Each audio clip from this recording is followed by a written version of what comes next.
মাঠে চাষের কাজ চলাকালীন বজ্রাঘাতে মৃত্যু দুই কৃষকের, আহত অন্ততপক্ষে 10 জন। তাদের মধ্যে বেশ কয়েকজন গুরুতর জখম। বোলপুর সুপার স্পেশালিটি হাসপাতালে ভর্তি। বীরভূমের নানুরের ঘটনা। নিহতের পরিবার ও আহতদের খোঁজখবর নিতে হাসপাতালে বীরভূম জেলা পরিষদের সভাধিপতি, নানুরের তৃণমূল বিধায়ক।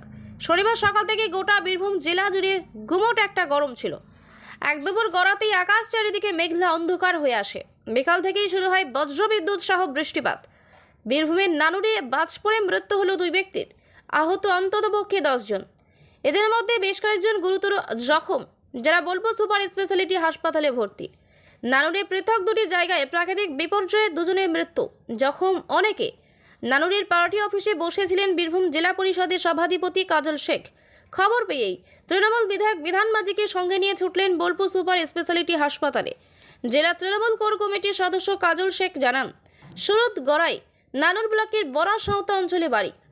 মাঠে কাজ করছিল, বাজ পড়ে তার মৃত্যু হয়েছে। অন্যদিকে আমার নিজের অঞ্চল চারকোল গ্রামে বেশ কিছু মানুষজন মাঠে ধান তোলার কাজ করছিল।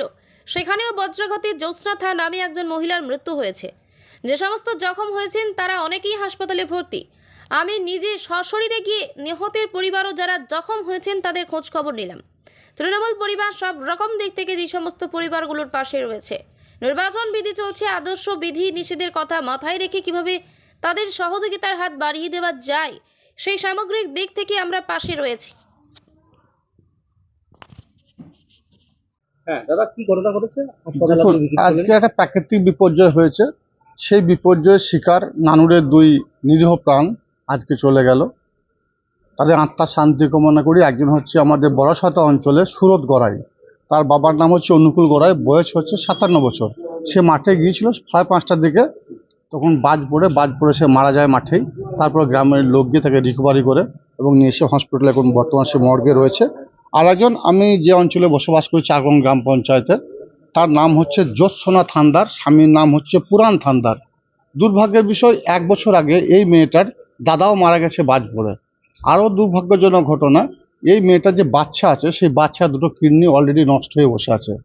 স্বভাবতই এই যে খেতে খামারে কাজ করতে গিয়েছিল একজনের, তার নাম হচ্ছে সঞ্জয় ঘোষ। সঞ্জয় ঘোষের ক্ষেতে আরও 10 জন কাজ করছিল। বৃষ্টি নামে মাঠে ধান আছে, এখন সেই ধানটা তোলার জন্য, জড়ো করার জন্য তারা গিয়েছিল। সেই অবস্থায় বজ্রঘাতে এই মহিলার মৃত্যু হয়। 40 বছর বয়স। এর স্বামী এখনো জীবিত আছে, কিন্তু বাচ্চাটা অবস্থা খারাপ, দুটো কিডনি ডাউন। স্বভাবতই এই পরিবারগুলো পাশে থাকার জন্য আমি এবং নানুর বিধানসভা বিধায়ক দুজনে মিলে এসেছি এবং ওদের বাড়িতেও গিয়েছিলাম, চারগ্রামও গিয়েছিলাম। কালকেও এই পরিবারগুলো পাশে থাকার চেষ্টা করব। আমরা 365 মানুষের সুখ দুঃখ আপদ বিপদে মানুষের পাশে থাকার চেষ্টা করি।